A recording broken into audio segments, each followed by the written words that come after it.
Alright, haven't done one of these in a while. Wrestling review. So, tonight was Elimination Chamber pay-per-view. So let's talk about it. Tonight was Elimination Chamber pay-per-view. Let me start my intro. And what looked like a terrible card, which kind of was a terrible card, it was kind of a meh, before WrestleMania type card.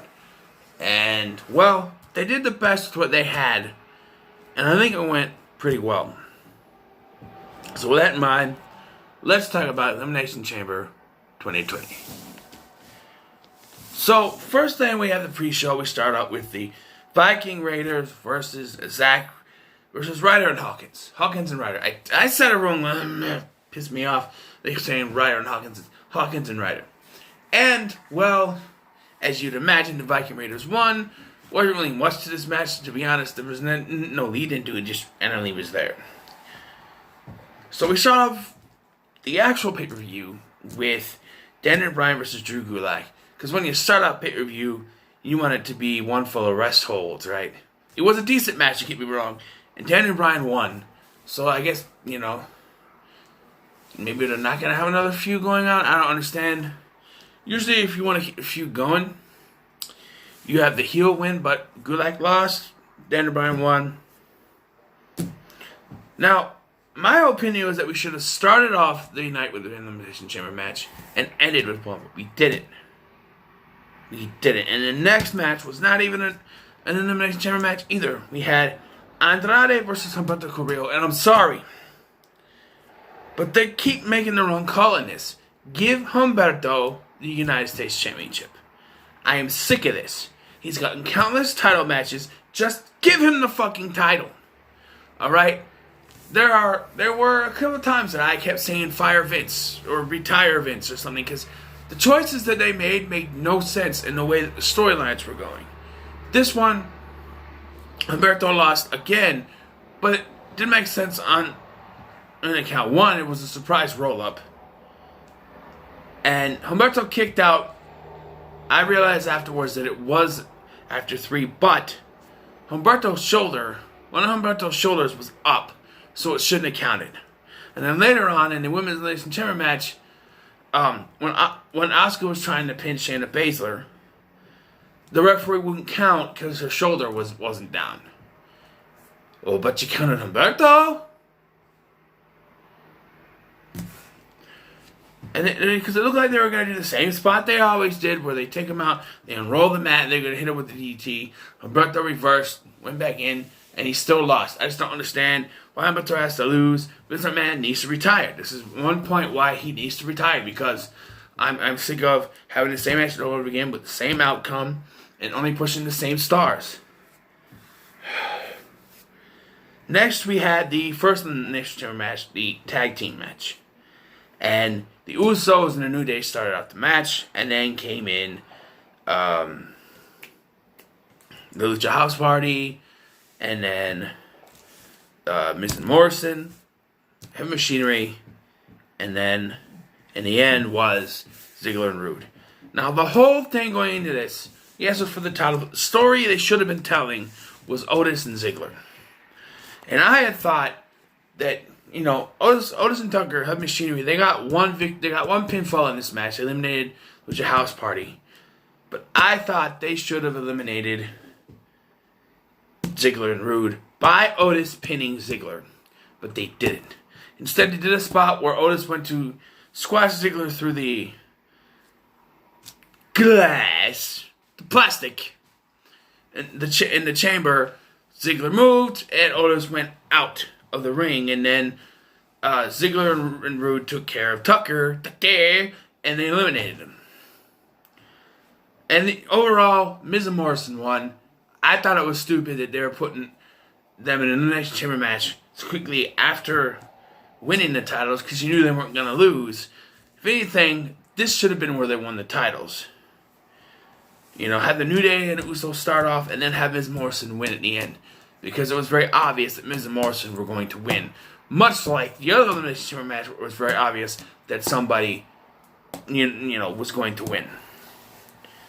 We then had AJ Styles versus Aleister Black, in which The Undertaker showed up, because anything goes. And I'm sitting there commenting on this.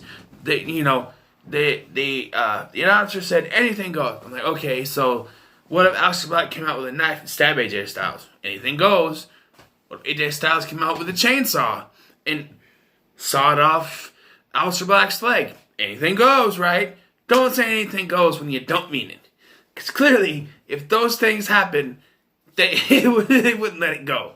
I'm just saying, don't say anything goes when that's not what you mean. But obviously, this was set up to get The Undertaker out there, and it did at the point where all three members of the OC were attacking Aleister Black, and then the lights went out. Dong! Lights came back on. Undertaker was there. He took care of him. Chokeslam AJ Styles. And then Aleister Black came in and got the pin. Now, why AJ Styles keeps losing after one chokeslam, I don't know. And the one thing about this is that this match went way too long before The Undertaker showed up. Like, way too long. Like, you'd think if the ending was going to be The Undertaker doing this, then it should have been they fight for a couple minutes, then the OC gets involved, it's a 3-on-1 fight, he can't get out of it, dong, Undertaker shows up, takes them out, chokeslam, 1, 2, 3, Aleister wins. But it took forever just because they had to pad out the time in the pay-per-view. Speaking of padding out time, we had Braun Strowman versus Nakamura, Cesaro, and Zayn. And quite shockingly, because he hasn't won a match in like 2-3 years, Sami Zayn won the match. Because they went in saying, because I didn't think it decided the match. They said whoever gets the pinfall is the Intercontinental Champion. I didn't even think about that. They said that, then obviously they're going to do something with it. I didn't even think of that. And, first of all, they made it a 3-on-1 tag handicap match, which doesn't make any sense. Especially if you got a big man like Braun Strowman. You don't want to have it where the opponents... Obviously, it worked out, but you don't want to have it where my point is, have all three in the ring with Braun. It makes more sense, especially for someone like Braun Strowman to be throwing 3 men around. Yes, he could take his time throwing 3 men around at the beginning of the match, and then he gets overwhelmed, like he did at the end, which is how it ended, with all 3 of them attacking him, and then a move where they... Cesaro and Nakamura lifted him up, and they did on Friday, and then Sami Zayn hits him with the haluva kick. But Sami won. He hasn't won in a while. He finally gets his first singles title on the main roster. That's fine. But if anyone deserved to win that match, it's Cesaro. I'm sorry. I like Cesaro. I'm a Cesaro fan. I'm in the Cesaro section. He deserves more than he's getting. He never gets anything, and this was his time, and Sami picked up the victory. Does Sami deserve it? Absolutely. Sami deserves more. Now, Sami, in my mind, is an awesome, amazing manager for them, which is why he should have stayed a manager, whether he can wrestle or not. And he's a terrific wrestler, don't get me wrong. He's had some great matches in NXT. Main roster he's had basically matches against Kevin Owens, to be honest, because they keep pairing them together, which they had some good matches in NXT. On the main roster, it gets tiring. When you get the same match over and over again, yes, they can do different moves, but come on. Now Sami Zayn, Intercontinental Champion, that's great. But Cesaro should have gotten that, not him. I'm sorry. But, and we had the main event, which was Shayna Baszler versus Asuka versus Liv Morgan versus Natalya versus Ruby Riott versus Sarah Logan. Elimination Chamber match. And my God, this match was stupid. Alright? So Shayna takes out, the first 3 that are in there, which was, Sarah Logan, Ruby Riott, and Natalya. She takes them out. So she gets out there, she starts kicking ass, and she's choking them out, taking them out. So it gets down where it's just her in the ring and the other 2 are in the pod. Now, what happened was, at this point, Shayna just stood in there, taunting, waiting for the time to go down. In my opinion, as soon as she's by herself, you start counting down. And you start letting someone else out. Because they did it again, too. Because she's in there with Liv Morgan. And eventually she gets a hold of Liv Morgan. Chokes her out. And then she has to stand there taunting while they wait for the time to run down. And Asuka to come out. It's like in a Royal Rumble match, alright? When you're the only one in the ring, you don't want to have to wait for the rest of the time to go out. Just start the counter. It's absolutely stupid. Because it's... I get it. They're probably padding for time. But it's... Think of the people in attendance who have to stand there or sit there and go, why are we waiting for this to happen? Just let them, because they're just sitting there waiting. Do you think people at home, people there, care about, waiting for the time to be specific? No, they don't. I don't.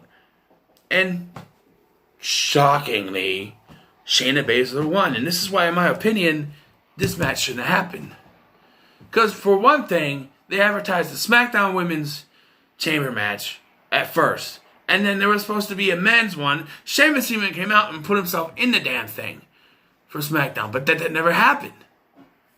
They never did that. For some odd reason. It made more sense to do the other two than these two. The tag team one was great.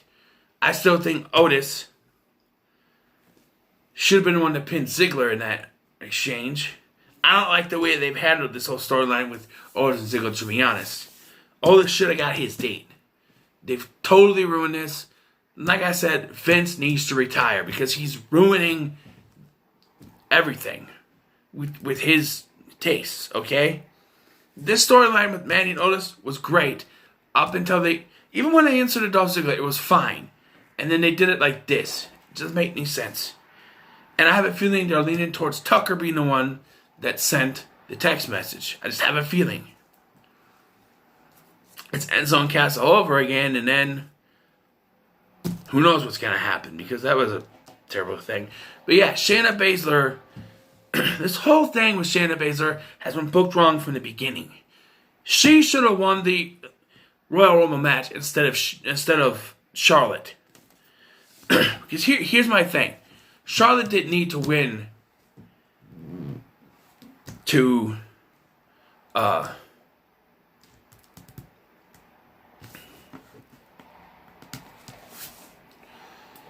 Charlotte didn't need to win to get her NXT Championship match. Here's why. And I can book this better than Vince has had. Charlotte gets eliminated by Shayna, and Shayna wins. Goes on to challenge Becky. Charlotte comes out the next night on Raw and bitches and moans about how she should have won and how she deserves to have a title shot. She's then put in a match against Shayna, which Shayna wins clean. And Charlotte gets pissed off and grabs the mic and says, if I'm not welcome here, I'll go somewhere else. She shows up on SmackDown, where she challenges Bayley once again for the title. They have a match, and Bayley wins clean. Just, give this. I know they can't cross over, but I'm just saying. And she gets on the mic, and she says, fine. I got one more place to go. She shows up on NXT. She challenges Rhea Ripley, but Rhea says no. Rhea says something on the line of, your daddy's money and legacy has gotten you everything you ever wanted, not this time. So over the next several weeks, Charlotte constantly attacks Rhea Ripley and every time asks for a match, but Rhea says no until eventually she gets tired of it and says yes, but only at WrestleMania. Boom! Isn't that much better than you have Shayna and Becky doing their own little storyline? Because it's absolutely bullshit. When you've already got them in a rivalry, but yet you still have Shayna being a number one contenders match. Because here's another thing. Shayna showed up on Monday Night Raw, even with the Charlotte thing, right? You have Shayna show up on Monday Night Raw do that bite thing, right? And she did. She did that, fine. And that set up the rivalry. That's all you needed. And when I saw that they were going to do a Elimination match, I'm like, are you stupid? Really? This is not needed. Because you already had Shayna Baszler attack Becky.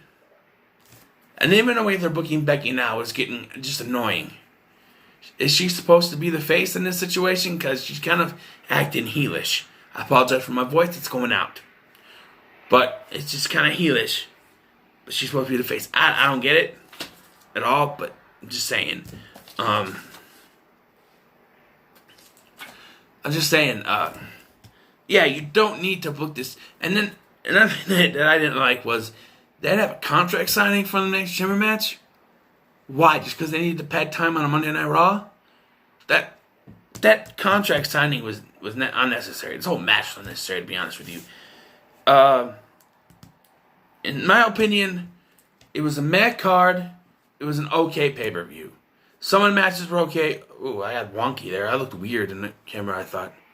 Some matches were okay. They were fine. But it's just having 2 shows before WrestleMania, between the Royal Rumble and WrestleMania, just isn't working. Especially when one of them is the Saudi Arabia show. That was unnecessary. Because I think having more than one show between WrestleMania, Royal Rumble, and WrestleMania is just kind of... The momentum is just like, it's spreading things out, and it's slowing down the momentum for certain superstars. Because you have Charlotte who won not Charlotte. Drew McIntyre won the Royal Rumble, and that started his momentum. But he hasn't been in any match since then. Maybe a match of Monday Night Raw, but not in a pay-per-view. He wasn't at the Saudi show. He wasn't. On tonight, they showed a promo package, which is what they have to do. They have to have him show up on every Monday Night Raw. They have to have Brock Lesnar show up on almost every Monday Night Raw to keep this rivalry going, because they're not setting anything up on the other pay-per-views. Because there's 2 pay-per-views in between on the Royal to WrestleMania. And it slows momentum, so they have to keep on showing Drew doing this stuff. Like Drew did those 3 Claymore kicks to Brock on Monday because they needed to get people some excitement for this match, because there's so much in between. You get what I'm saying? If they only had 1 in between, that's fine. Usually they have 2 months in between WrestleMania anyway, but they know how to fill that up because they have 1 pay-per-view in between, and then in like February and then March they can build the momentum leading up to WrestleMania in April, which is like at the beginning of April. So you don't need to have 2 pay-per-views in between January and April. I'm just saying. But yeah, I bitched strong. Like I said, it was decent at best. So what are your thoughts on Elimination Chamber 2020? Leave them in the comments below. Like, share, and subscribe. I'll see you in the next one.